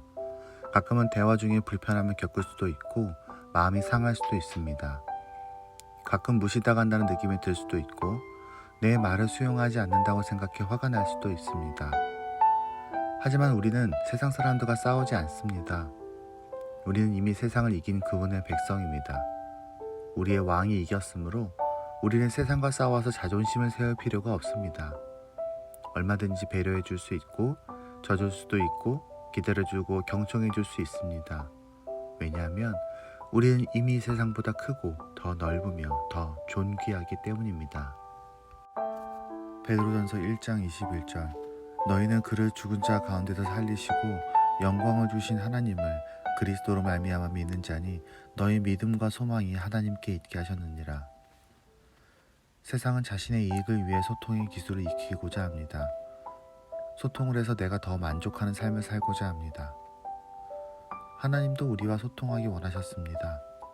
그런데 그는 우리가 그를 믿어 살으라고, 우리가 절망에 빠지지 말고 소망을 찾으라고 하나님은 계속해서 우리를 부르시고 말을 걸어오십니다. 우리도 우리의 가족, 교회, 세상과 소통하기 위해 노력해야 합니다. 그들을 살리기 위해, 소망을 나눠주기 위해, 그들이 하나님을 발견하도록 하기 위해 우리는 그들을 품어주고 이해하고 소통하도록 노력해야 합니다. 야고보서 3장 5절 이와 같이 혀도 작은 지체로 돼 큰 것을 자랑하도다. 보라, 얼마나 작은 불이 얼마나 많은 나무를 태우는가. 사람의 가장 큰 특징은 언어를 사용하는 것입니다. 언어는 단지 보이는 물건이나 행동을 표현할 뿐 아니라 보이지 않는 감정과 가치, 그리고 상징들을 담아냅니다. 그러다 보니 글자 하나에 많은 의미를, 문장 하나에 많은 감정이 전달되기도 합니다. 가끔은 큰 변화의 시작이 되기도 하고 아픔의 이유가 되기도 합니다.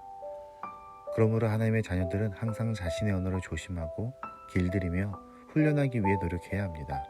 그리고 그 시작은 기도와 말씀으로 하나님과 소통하는 것입니다. 우리에게 언어를 주신 하나님의 인도하심을 구하는 겁니다. 누가복음 6장 43절 못된 열매 맺는 좋은 나무가 없고 또 좋은 열매 맺는 못된 나무가 없느니라. 열매는 그 나무를 알아보게 합니다. 좋은 열매는 그 열매를 먹는 사람들을 기쁘게 하고 건강하게 하며 그 나무와 좋은 관계를 맺게 합니다. 그런 점에서 우리가 삶에서 사람들과 대화하면서 서로에게 선한 영향을 주는 것은 하나님과 세상을 사랑하는 일의 핵심입니다. 열매를 통해 우리가 그 나무의 가치를 깨닫듯이 우리는 우리의 언어와 행동에 담긴 성품을 통해 사람들이 예수 그리스도의 가치를 발견하게 합니다. 나에게 좋은 평가를 하게 할 뿐 아니라 내 안에 주님에게 대해서도 평가하게 합니다. 먼저는 우리 가족들에게, 다음은 친구들과 동료들입니다. 고로새서 4장 6절 너희 말을 항상 은혜 가운데서 소금으로 맛을 냄과 같이 하라. 그리하면 각 사람에게 마땅히 대답할 것을 알리라. 이 말씀에서 우리의 말이 소금과 같아야 한다는 말은 우리가 언어를 적절하게 사용해서 서로에게 도움이 되어야 한다는 말입니다. 소금이 요리의 재료와 과정 그리고 방법에 따라 적합하게 들어가야 하듯이 우리는 우리의 말을 상대방의 입장과 생각에 맞게 사용해야 합니다. 상대방이 배려받고 있으며 수용되고 있다고 느낄 수 있어야 하고 이해할 수 있고 따뜻하다고 느껴야 하며 오해하지 않도록 해야 합니다. 언어의 주인이신 하나님의 백성답게 우리는 우리의 언어를 통해 하나님의 성품과 지혜를 흘려보내야 합니다. 출애굽기 20장 16절 내 이웃에 대하여 거짓 증거하지 말라. 10계명 안에는 거짓말에 대한 규율이 포함되어 있습니다. 다른 계명들이 대단히 심각해 보이는 죄를 다룬다는 점에서 가끔 우리는 이 계명이 상대적으로 덜 중요한 계명이라고 느껴질 수도 있습니다. 하지만 거짓은 모든 죄의 시작입니다. 거짓이 있는 곳에는 진리가 없습니다. 어쩌면 거짓말은 다른 9개의 계명을 범하는 죄를 이끌어내는 그런 역할을 합니다. 사소한 거짓말은 언제나 스스로 증식하는 힘이 있습니다. 그래서 가끔 그 사소한 거짓말이 생명과 공든탑을 공격하곤 합니다. 반대로 사랑을 담은 진실의 말은 언제나 하나님이 임하는 지점입니다. 에베소서 4장 29절 무릇 더러운 말은 너희 입 밖에도 내지 말고 오직 덕을 세우는 데 소용되는 대로 선한 말을 하여 듣는 자들에게 은혜를 끼치게 하라. 우리가 믿는 하나님은 이 세상의 주인이십니다. 그분은 말씀으로 세상을 창조하셨고 그 통치에 우리를 초대하셨습니다. 언어는 우리가 하나님과 세상 사이에 하나님의 성품이 흘러가는 중요한 통로입니다. 우리 언어의 주인은 하나님이고 우리는 그분께 우리의 말의 주도권을 드릴 필요가 있습니다. 인류 최초의 죄는 하나님으로부터 벗어난 대화에서 시작되었음을 기억하십시오. 뱀과 하와와 아담이 했던 그 대화가 세상이 무너지는 시작이 되었습니다. 우리는 그 대화를 다시 살리는 사람들입니다. 축복하고 격려하며 위로하고 긍정하는 말을 하십시오. 고린도전서 13장 1절 내가 사람의 방언과 천사의 말을 할지라도 사랑이 없으면 소리나는 구리와 울리는 꽹과리가 되고, 소리나는 구리와 울리는 꽹과리가 의미 없는 이유는 무엇일까요? 뭔가 열심히 하긴 하지만 그 안에 어떤 메시지나 음악이 없기 때문입니다. 악기가 곧 음악은 아닙니다. 우리가 다양한 언어와 은사를 가지고 화려한 모습을 보일지라도 그 안에 사랑이 없으면 그것은 음악이 없는 악기와 같습니다. 왜냐하면 모든 신앙적 활동의 목적은 멋진 모습을 보여주거나 사람들의 칭찬을 받는 것이 아니라 사랑을 주는 것이기 때문입니다. 우리가 어떤 바른 행동을 하더라도 그 안에 사랑이 담겨 있는지 스스로 질문해야 합니다. 사랑을 주기 위해서라면 어떤 멋진 모습도 포기할 수 있습니다. 고린도전서 13장 4절 사랑은 오래 참고 사랑은 온유하며 시기하지 아니하며 사랑은 자랑하지 아니하며 교만하지 아니하며. 세상은 사랑이 좋아하는 감정이라고 말합니다. 좋아하는 것은 강력한 힘이고 그래서 거부할 수 없다고, 때로는 다루기 어렵다고 말합니다. 상대방을 괴롭게 하면서 사랑하기 때문이라고 말하기도 합니다. 하지만 성경은 분명히 말합니다. 오래 참을 수 없다면, 온유하게 대하지 않는다면, 질투하게 된다면, 소유하고 싶다면 그건 사랑이 아니다.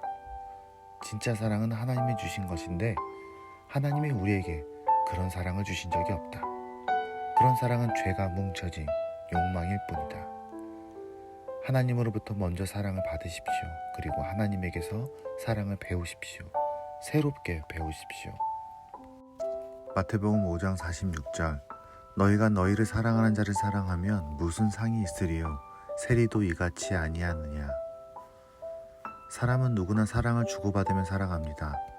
물론 차이가 있긴 하지만 대부분의 사람은 가족이나 친구 사이에 사랑을 주고받습니다.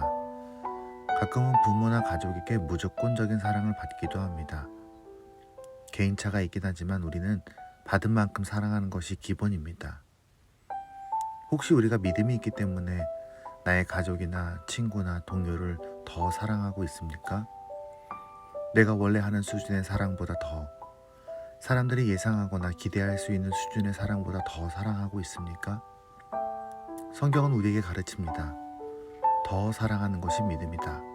더 사랑하는 것이 하나님의 자녀로서의 기본이다. 빌립보서 2장 2절 마음을 같이하여 같은 사랑을 가지고 뜻을 합하며 한 마음을 품어.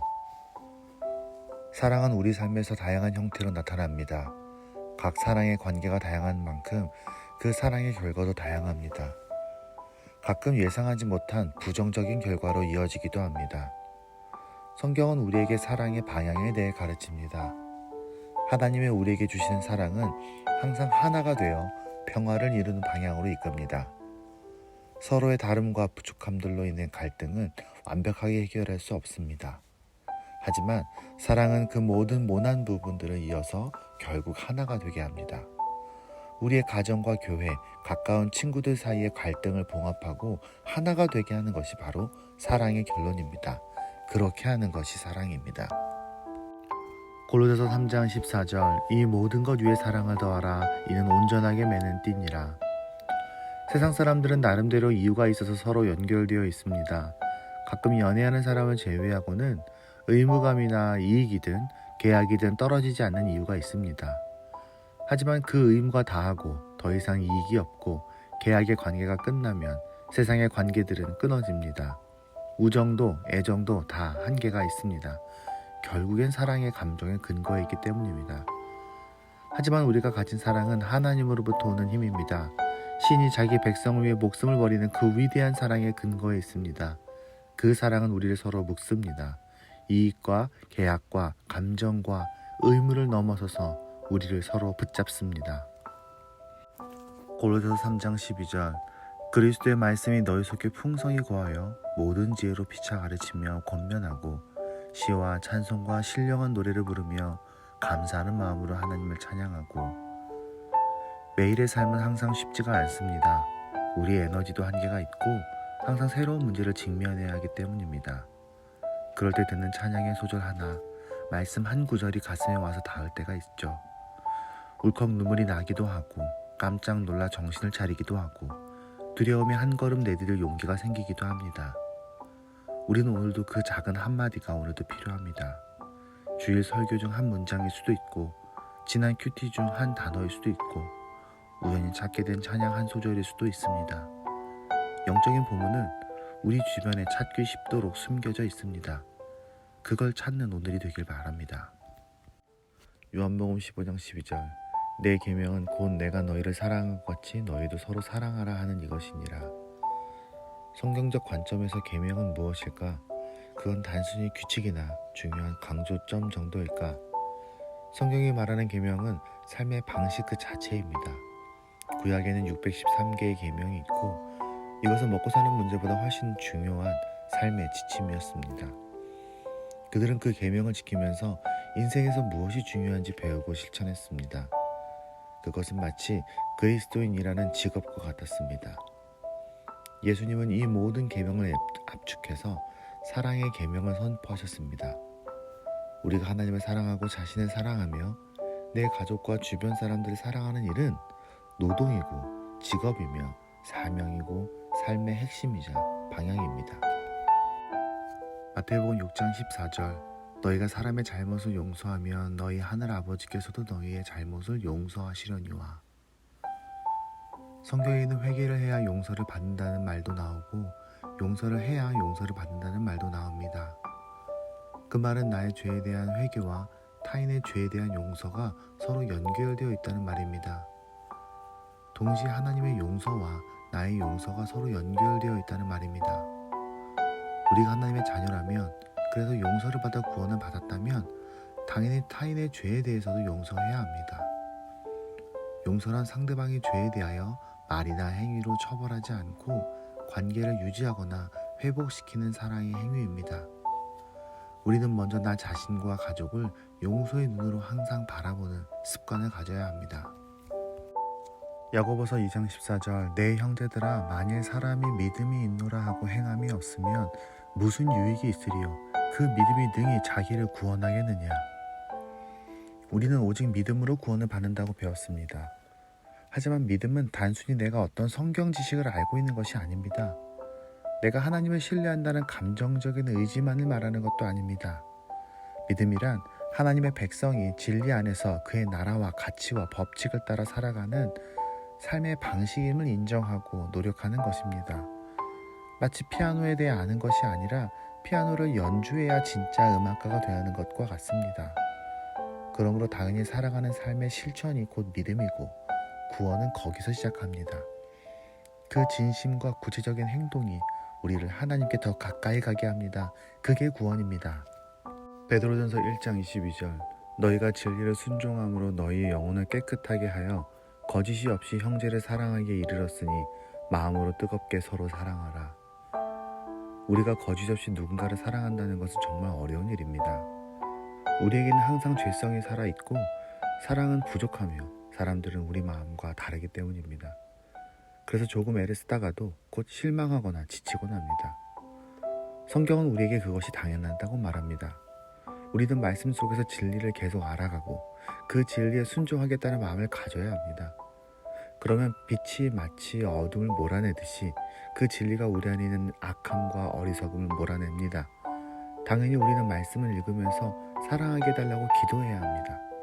기도하지 않으면 사랑할 수 없습니다. 누가복음 10장 34절 가까이 가서 기름과 포도주를 그 상처에 붓고 싸매고 자기 짐승에 태워 주막으로 데리고 가서 돌보아 주니라. 이 이야기는 어려움에 처한 유대인을 사마리아인이 도와주는 내용을 담고 있는 예수님의 예화입니다. 사실 사마리아인은 역사적으로 유대인과 사이가 아주 나빴습니다. 서로 미워할 뿐 아니라 상종도 하지 않은 관계였습니다. 그런데 사마리아인은 그를 불쌍히 여기고 자신의 돈과 시간과 정성을 들여 그를 도와줍니다. 이 사람은 하나님의 나라 백성의 모범입니다. 우리의 일상에서 사랑이 필요한, 돌봄과 위로가 필요한, 어떤 도움이 필요한 사람들을 만납니다. 그건 하나님이 우리에게 보여주시는 것입니다. 찾아가서 하나님의 사랑을 가진 자가 어떤 사람인지 보여주는 그런 오늘이 되길 바랍니다. 누가복음 10장 35절 그 이튿날 그가 주막 주인에게 데나리온 2를 내어주며 이르되 이 사람을 돌보아 주라 비용이 더 들면 내가 돌아올 때 갚으리라 하였으니 이 장면은 이 사마리아인이 다친 사람에 대해 어떤 태도를 갖고 있는지 보여줍니다. 그는 단순히 응급처치와 치료받을 수 있는 곳까지 그를 데려다주는 정도만 했을 수도 있습니다. 물론 그래도 잘한 일이지만 그랬다면 어쩌면 자신의 죄책감을 덜기 위해서이거나 순간적인 의협심이라고 생각할 수도 있습니다. 하지만 그는 다친 사람이 진심으로 온전히 회복되기를 바랐으며 끝까지 책임지려고 했습니다. 마치 하나님이 자신에게 부탁하신 것처럼 그는 온 정성을 다했습니다. 우리가 만나는 한 사람 한 사람 다 하나님이 대신 사랑해달라고 부탁하신 영혼들입니다. 누가복음 10장 36절 내 생각에는 이 세 사람 중에 누가 강도 만난 자의 이웃이 되겠느냐. 이 이야기의 시작은 누가 나의 이웃인가 라는 질문이었습니다. 하지만 예수님은 너는 과연 진짜 이웃인가 라는 새로운 질문으로 관점을 바꾸십니다. 이건 마치 누가 나를 사랑해주나 라는 질문에 지친 우리에게 너는 누구에게 사랑을 부어주고 있느냐 라는 질문으로 바꾸시는 것과 같습니다. 이웃이 필요한 자는 먼저 이웃이 되어주면 됩니다. 사랑이 필요한 자는 사랑을 먼저 하면 됩니다. 왜냐하면 사랑은 우리가 주는 것이 아니라 사랑하기로 결심한 관계 위에 하나님이 부어주시는 복이기 때문입니다. 나는 나의 이웃, 그러니까 가까운 사람들을 충분히 사랑하기를 바라는가? 라고 질문합시다. 미가 6장 8절 사람아 주께서 선한 것이 무엇임을 내게 보이셨나니 여호와께서 내게 구하시는 것은 오직 정의를 행하며 인자를 사랑하며 겸손하게 내 하나님과 함께 행하는 것이 아니냐. 미가는 하나님께 질문합니다. 어떻게 하나님을 기쁘시게 할 수 있습니까? 위대한 예배와 헌신, 아름다운 찬양을 드리면 기뻐하십니까? 하나님은 답답하신 듯이 대답하십니다. 내가 정말 원하는 것은 오직 나와 함께 정의롭고 겸손하게 서로 사랑하며 사는 것이다. 그 대답은 거짓말과 가식, 탐욕을 숨긴 채 경건한 척하는 유대인들을 향한 하나님의 단호한 선포였습니다. 그 하나님의 기준은 지금도 유효합니다. 하나님을 기쁘시게 하는 것, 하나님의 마음을 움직이는 것은 하나님에 대한 우리의 얼굴이기보다 세상이 발견하는 우리의 모습입니다. 마태복음 9장 36절 무리를 보시고 불쌍히 여기시니 이는 그들이 목자 없는 양과 같이 고생하며 기진함이라. 예수님은 많은 이스라엘 백성들을 찾아다니며 돌보셨고 그들을 불쌍히 하시며 마음 아파하셨습니다. 그는 아마 지금 이 시대를 보면서도 같은 마음이실 겁니다. 단지 가난함이나 병 때문이 아닙니다. 목자가 없어서입니다. 목자가 없는 양은 처음에는 자유롭게 다닐지 모르지만 결국 길을 잃고 방황하다가 죽음에 이르게 됩니다. 이 세대는 어쩌면 풍요와 쾌락이 있을 수 있겠지만 예수님의 눈에는 불쌍한 양과 같습니다. 그들의 영혼은 지쳐가고 있기 때문입니다. 예수님과 같은 관점으로 사람들을 살펴보고 상한 영혼들을 돌보아주는 우리가 되기를 바랍니다. 빌립보서 4장 4절 주 안에서 항상 기뻐하라. 내가 다시 말하노니 기뻐하라. 세상 모든 사람들은 기쁨을 원합니다. 하지만 그 누구도 기뻐하라고 강요할 수는 없습니다. 기쁨이란 내가 원하는 것이 충족되어 긍정적인 감정이 가득한 상태입니다. 그러므로 기쁨에는 내 안의 진정한 욕구와 상황에 대한 이해가 중요합니다. 여기서 중요한 것이 주 안에서라는 단어입니다. 우리가 주님 안에 머물 때에 우리는 바른 욕구를 가지게 됩니다. 그리고 상황에 대해 균형 있는 눈으로 바라보게 됩니다. 그래서 주 안에서 기쁨과 감사를 누릴 수 있게 되는 겁니다. 그것은 억지스러운 자기 최면이 아닙니다. 허영, 탐욕, 착각, 교만을 이겨난 건강한 자아에 근거한 것입니다. 빌립보서 4장 1절 그러므로 나의 사랑하고 사모하는 형제들 나의 기쁨이요 면류가 아닌 사랑하는 자들아 이와 같이 주 안에 서라.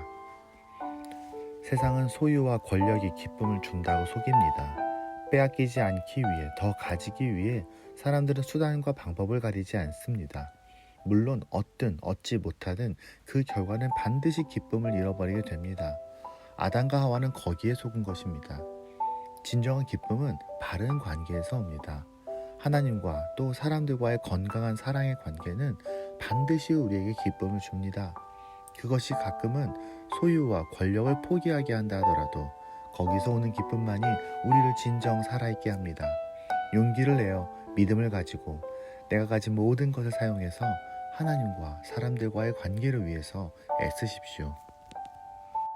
빌립보서 4장 6절 아무것도 염려하지 말고 다만 모든 일에 기도와 간구로 너희 구할 것을 감사함으로 하나님께 아뢰라. 기쁨을 빼앗아가는 것은 염려입니다. 염려란 아직 일어나지 않은 일에 대한 지나친 마음씀입니다. 바울이 가르치는 염려를 극복하는 방법은 감사와 기도입니다. 감사는 지난 시간 동안 하나님이 나와 함께 하셨음을 고백하는 것입니다. 기도는 앞으로 일어날 일에 대한 하나님이 함께 하시길 요청하는 것입니다. 염려에 대해서만 잘 해결해도 우리의 삶은 훨씬 긍정적으로 변할 것입니다. 하지만 사탄은 지난 하나님과 함께 하심이 임마누엘을 잊게 하고 앞으로의 함께 하심을 신뢰하지 못하게 합니다. 하와는 그래서 패배했습니다. 우리는 절대로 패배하지 않기를 바랍니다. 반드시 기쁨을 지켜냅시다. 요한계시록 19장 7절 우리가 즐거워하고 크게 기뻐하며 그에게 영광을 돌리세 어린 양의 혼인계약에 이르렀고 그의 아내가 자신을 준비하였으므로.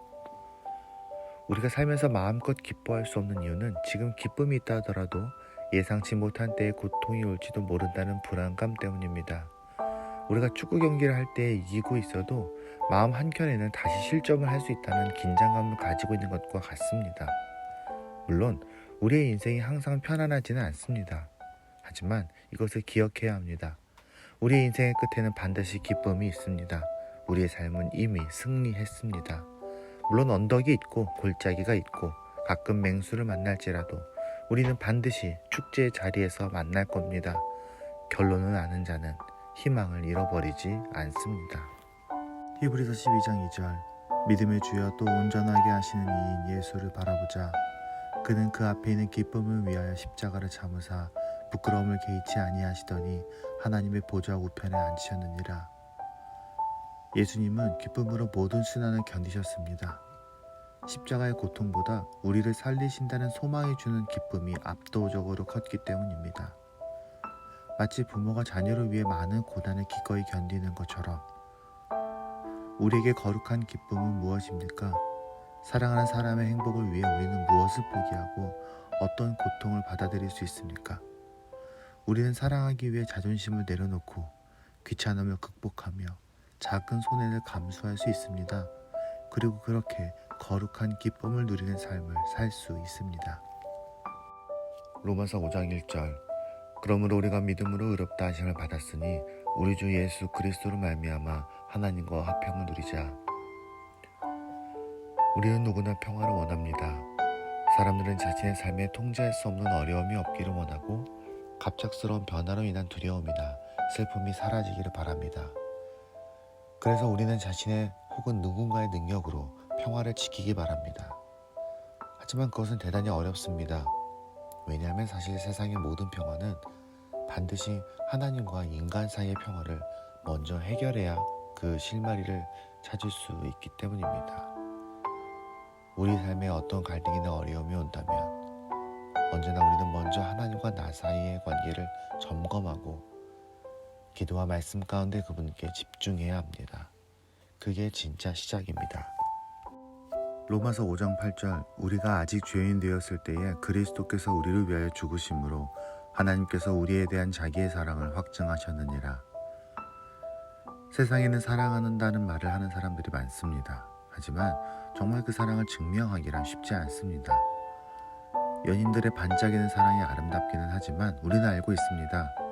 진짜 사랑은 위기의 순간에 그리고 정말 오랜 세월을 통해 증명된다는 것. 예수님은 우리를 사랑한다고 하셨습니다. 우리가 무언가를 잘해서가 절대 아닙니다. 우리가 신의 사랑을 받기엔 부족한 아무런 공로가 없는 존재임에도 명확한데도 그분은 그 거룩한 생명으로 자신의 사랑을 증명하셨습니다. 세상 모든 것이 다 희미하고 변하며 잊혀지지만 영원히 변하지 않는 완전하고 분명한 진리는 그의 사랑입니다.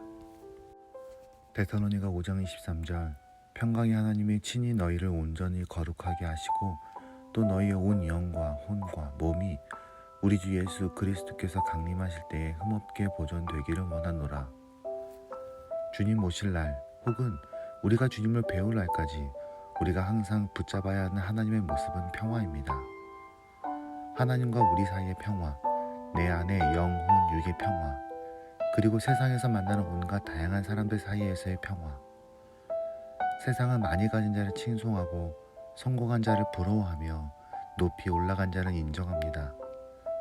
하지만 하나님은 우리의 삶에서 평화의 하나님을 붙잡고 그 소망을 포기하지 않는 자를 높이 평가하십니다. 그는 먼저 예배와 말씀, 기도를 통해 하나님과의 평화를 누리고 그 다음에 겸손과 온유와 인내, 사랑 등을 통해 내 안에 채워진 하나님의 평화를 보여주는 사람입니다. 히브리서 13장 20절 양들의 큰 목자이신 우리 주 예수를 영원한 언약의 피로 죽은 자 가운데서 이끌어내신 평강의 하나님이 하나님의 평화의 첫 번째는 언제나 예수 그리스도의 십자가와 부활입니다. 평화는 풍요에서 오는 것도 아니고 압도적인 힘에서 오는 것도 아닙니다. 그것은 세상의 논리이고 사탄의 거짓말입니다. 진짜 성경이 말하는 평화는 가장 위대하고 선하며 강력한 하나님이 가장 연약하고 어리석으며 하찮은 인간을 위해 희생하는 그 진리 위에 서 있습니다. 하나님은 이 세상에 평화를 주시기 위해 가장 먼저 십자가를 우리에게 보여주셨습니다. 그 말은 그 십자가를 발견한 우리가 이 땅에 평화를 열어가는 시작이라는 뜻입니다. 그 은혜를 경험한 우리에게 평화를 만들 희망이 있습니다. 시편 4편 8편 내가 평안히 눕고 자기도 하리니 나를 안전히 살게 하시는 이는 오직 여호와시니이다. 어린아이는 하루를 살 때 얼마나 많은 돌봄이 자신을 지켜주고 인도하며 채워주었는지 잘 모릅니다. 우리가 운전을 할 때에는 수많은 교통신호들과 그 신호를 지키는 많은 자동차들의 조합으로 안전하게 목적지까지 갈 수 있습니다. 마찬가지로 우리의 일상이 그래도 이렇게 이어지고 있는 이유는 우리가 다 알지는 못하지만 우리의 삶을 인도하시고 보호하시는 하나님의 선하고 강한 손이 있기 때문입니다. 가끔은 어려움이 우리를 불편하게 할 수는 있지만 그래도 우리가 오늘 하루를 시작하고 나아가며 마무리할 수 있는 것은 평안의 하나님이 우리와 함께 하시기 때문입니다. 히브리서 11장 1절 믿음은 바라는 것들의 실상이요 보이지 않는 것들의 증거니. 성경적인 관점에서 믿음이라는 단어는 정의하기가 쉽지 않습니다.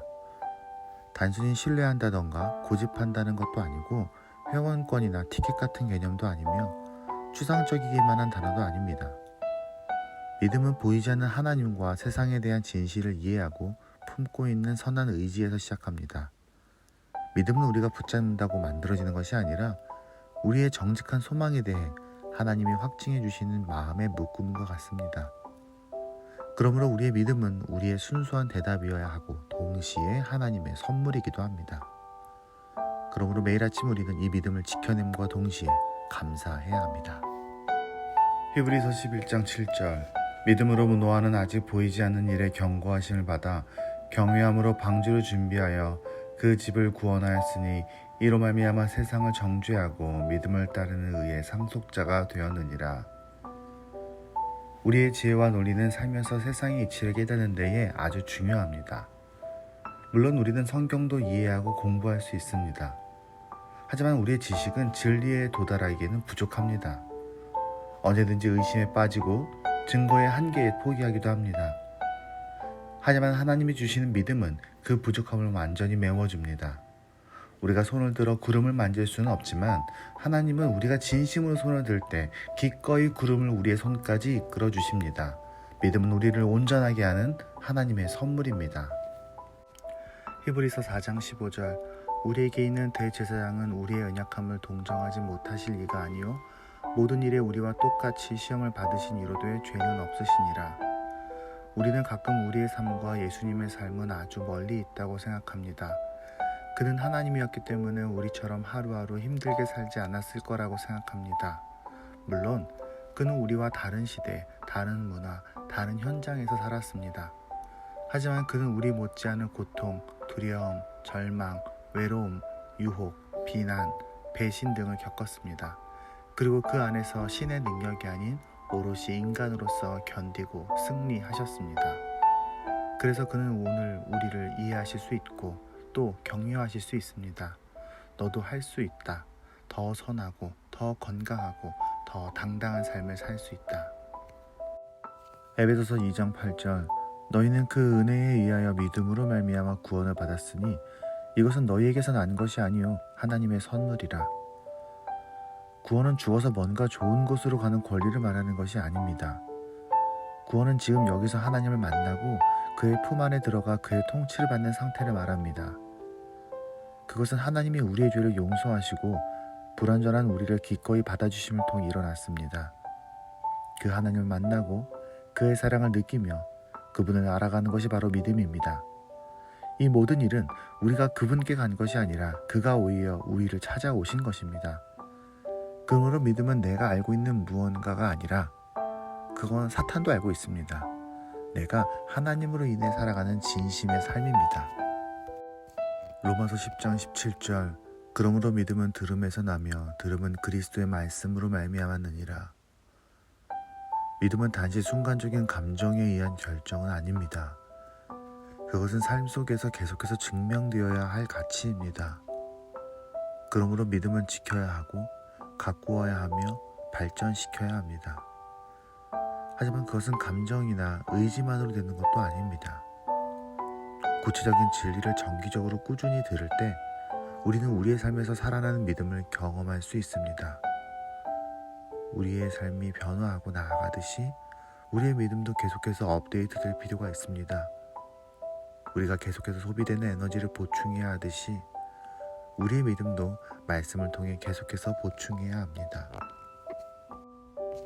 빌립보서 1장 27절 오직 너희는 그리스도의 복음에 합당하게 생활하라. 이는 내가 너희에게 가보나 떠나 있으나 너희가 한 마음으로 서서 한 뜻으로 복음의 신앙을 위하여 협력하여야 하는 것과 바울이 빌립보 교회에 있을 때에는 그의 영적인 리더십으로 그 교회는 하나가 될 수 있었습니다. 하지만 바울이 떠난 후에도 그들은 하나가 되어야 했습니다. 그건 바울의 능력이나 지도자에게 순종하는 마음만으로는 부족했습니다. 그들 스스로 서로 더 깊이 이해하고 진심으로 소통하며 서로 간의 차이를 받아들이는 지혜가 필요했습니다. 사탄은 언제나 우리를 이간질합니다. 공동체의 하나됨을 지키는 것이 나의 가장 주된 사명임을 항상 기억해야 합니다. 그리고 서로를 존귀히 여기고 항상 품는 태도를 그 어떤 신념이나 이익보다 우선해야 합니다. 히브리서 12장 1절 이러므로 우리에게 구름같이 둘러싼 허다한 증인들이 있으니 모든 무거운 것과 얽매이기 쉬운 죄를 벗어버리고 인내로써 우리 앞에 당한 경주를 하며 성경은 우리의 삶에 경주를 하는 방법이 인내라고 말합니다. 하지만 이런 가르침은 세상의 가치와 서로 다릅니다. 세상은 원하는 것을 위해 애쓰라고 그래서 그걸 얻고 누리라고 말합니다. 세상이 말하는 인내는 원하는 것을 얻기 위한 방법일 뿐입니다. 하지만 성경이 말하는 인내는 하나님의 나라를 만들어가는 위대한 삶의 태도입니다. 자신의 욕망을 내려놓고 삶의 부조리함 속에서도 온유한 마음을 갖는 겸손의 태도입니다. 그리고 그 모델은 예수 그리스도입니다. 그분처럼 우리의 인내는 그 자체로 하나님께 영광이 됩니다. 히브리서 12장 2절 믿음의 주여 또 온전하게 하시는 이인 예수를 바라보자. 그는 그 앞에 있는 기쁨을 위하여 십자가를 참으사 부끄러움을 개의치 아니하시더니 하나님의 보좌 우편에 앉으셨느니라. 모든 인내에는 이유가 있습니다. 인내는 싫어도 그 인내가 가져다 줄 결과가 좋은 것이기 때문입니다. 예수님은 우리를 살리신다는 거룩한 목표를 위해 인내하셨습니다. 그가 꿈꾸던 결과는 우리를 향한 사랑이었습니다. 우리는 가정에서, 직장에서, 일상에서 여러 가지 이유로 참고 견디고 노력합니다. 인내하지 않는 사람은 없습니다. 그런데 우리는 무엇 때문에 인내합니까? 우리의 인내의 목표가 하나님의 마음과 얼마나 닮았습니까?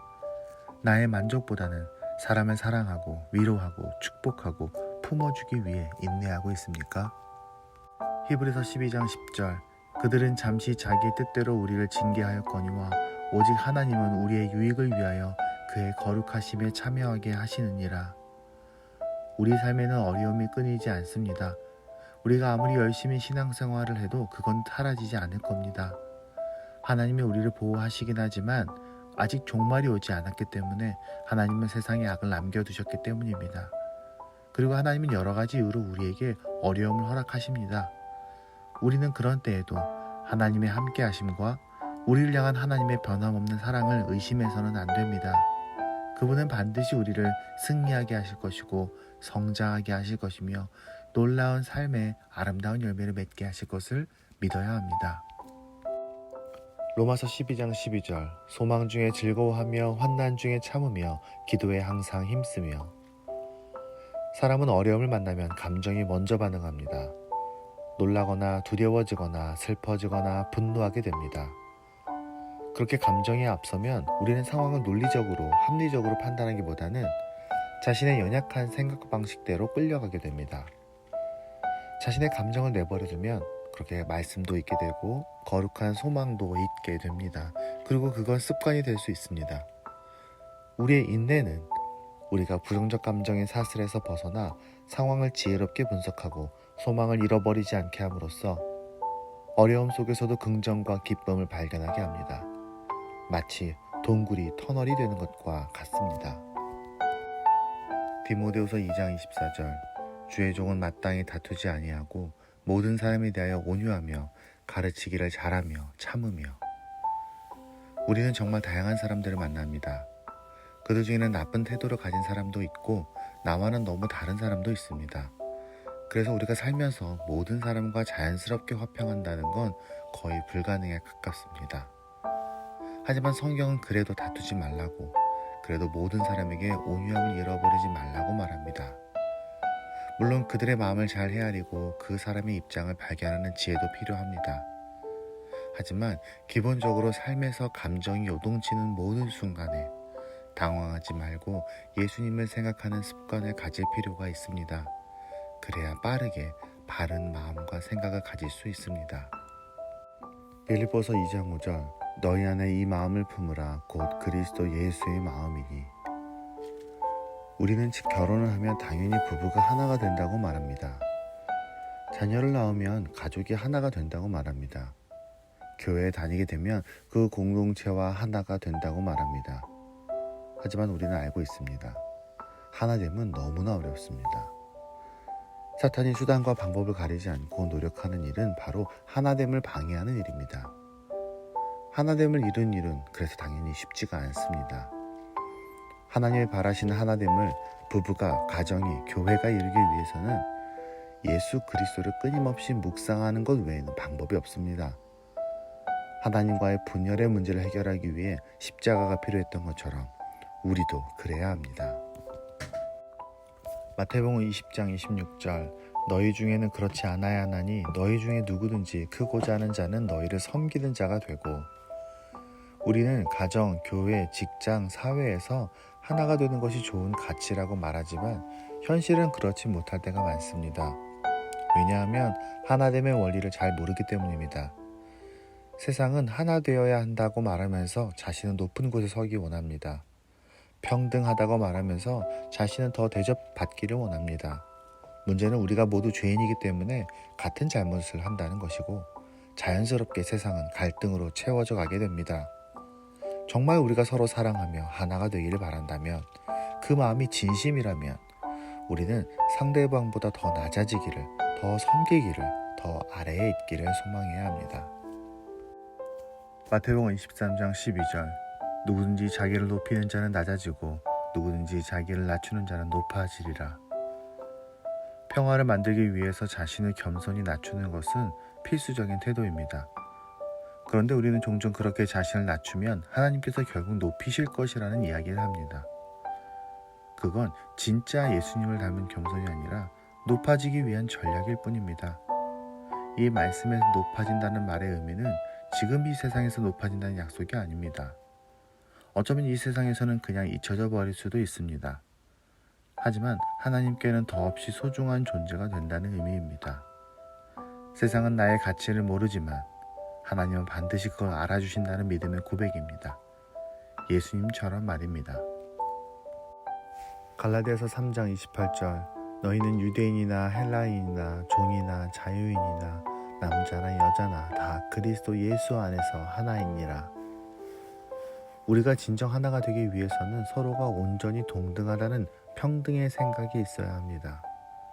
내가 남보다 더 나은 점, 다른 사람이 나보다 못한 점을 잊고 사실 그것이 별로 중요하지 않다는 것을 인정해야 합니다. 또 하나님 앞에서 우리가 모두 부족하지만 소중한 존재임을 기억해야 합니다. 지금 내 옆에 있는 가까운 사람들 외에도 서로 다른 이 세상의 모든 사람들이 다 같은 은혜가 필요한 사람들임을 깨달아야 합니다. 그래야 거기서 희망이 시작됩니다. 그래야 겸손할 수 있고 낮아질 수 있으며 존중할 수 있습니다. 빌립보서 2장 3절 아무 일이든지 다툼이나 화형으로 하지 말고 오직 겸손한 마음으로 각각 자기보다 남을 낮게 여기고. 세상은 우리가 다른 사람보다 더 높은 곳으로 올라가야 한다고 말합니다.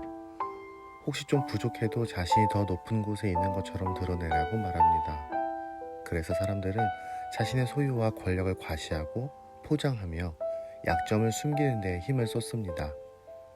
하지만 성경은 우리에게 말합니다. 자신을 포장하지 말고 정직하고 진심으로 살아라. 오히려 타인의 강점을 발견해주고 칭찬하며 높이 평가해줘라. 우리가 이렇게 행동할 수 있는 이유는 우리가 오직 하나님만이 나를 평가할 수 있다고 믿는 믿음 때문입니다. 그 하나님이 나를 귀하다고, 중요하다고, 가치 있다고 말씀하시는 음성을 듣기 때문입니다.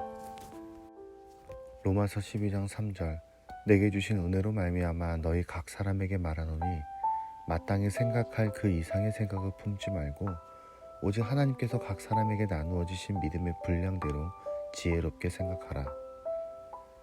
겸손은 무조건 자신을 낮추는 것만을 의미하지 않습니다. 가끔 우리는 자기 비하를 겸손과 착각합니다. 겸손은 나를 향한 하나님의 마음을 정확하게 인식하는 것에서 시작합니다. 내가 가진 어떤 능력과 결과가 아니라 나 자체로서 귀하고 소중하다고 말씀하시는 그 사랑에 근거합니다. 그러므로 우리는 스스로를 더 높일 필요도 없고 더 낮출 권리도 없습니다.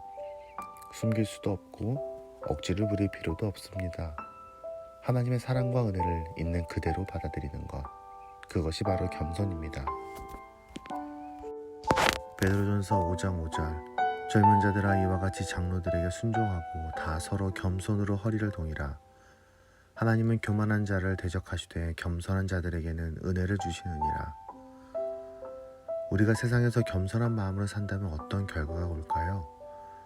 우리가 남보다 약하다는, 어딘가 부족하다는, 능력이 없다는 평가를 받을 것이라고 생각될 수도 있습니다. 사람들은 그게 싫어서 겸손보다는 자신을 포장하려고 노력합니다. 하지만 겸손의 가장 중요한 결과는 사람들의 반응이 아니라 하나님의 반응입니다. 예수님을 본받아 겸손한 사람에게 가장 먼저 다가가는 존재는 다름 아닌 하나님입니다. 하나님 때문에 낮아진 자는 그만큼 하나님이 책임지십니다. 하나님이 편이 되어 주십니다. 그게 바로 진짜 겸손의 핵심입니다. 에베소서 4장 1절 그러므로 주 안에서 갇힌 내가 너희를 권하노니 너희가 부르심을 받은 일에 합당하게 행하여.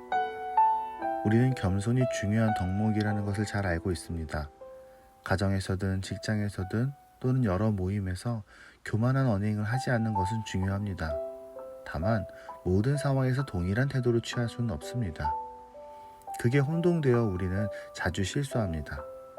그렇다면 중요한 기준은 무엇입니까? 하나님이 우리를 부르신 목적과 역할이 무엇인가를 묵상하는 것입니다. 가정과 교회에서의 부르심과 직장의 부르심은 다릅니다. 친구들 사이에서의 부르심과 상사와의 관계에서의 부르심은 다릅니다. 지혜로운 겸손은 결국 하나님의 뜻을 깊이 묵상하는 데에서 시작합니다. 미가 6장 8절 사람아 주께서 선한 것이 무엇임을 내게 보이셨나니 여호와께서 내게 구하시는 것은 오직 정의를 행하며 인자를 사랑하며 겸손하게 내 하나님과 함께 행하는 것이 아니냐. 겸손이 아주 중요한 성품이라는 것에는 다들 동의할 겁니다. 하지만 가장 중요한가라는 질문에는 바로 대답할 수 없을 수 있습니다. 그런데 잘 생각해보면 우리 인생에서 가장 중요한 것은 하나님을 알고 그분과 함께하는 것입니다. 그리고 그 관계의 가장 중요한 핵심 덕목은 바로 겸손입니다. 겸손을 잃어버렸을 때 아담과 하와는 무너졌습니다. 우리가 예수 그리스도를 만나 회개하고 영접하는데 가장 핵심적인 역할을 하는 성품은 바로 겸손입니다. 겸손은 우리의 영적인 삶에 기둥과 같은 역할을 합니다.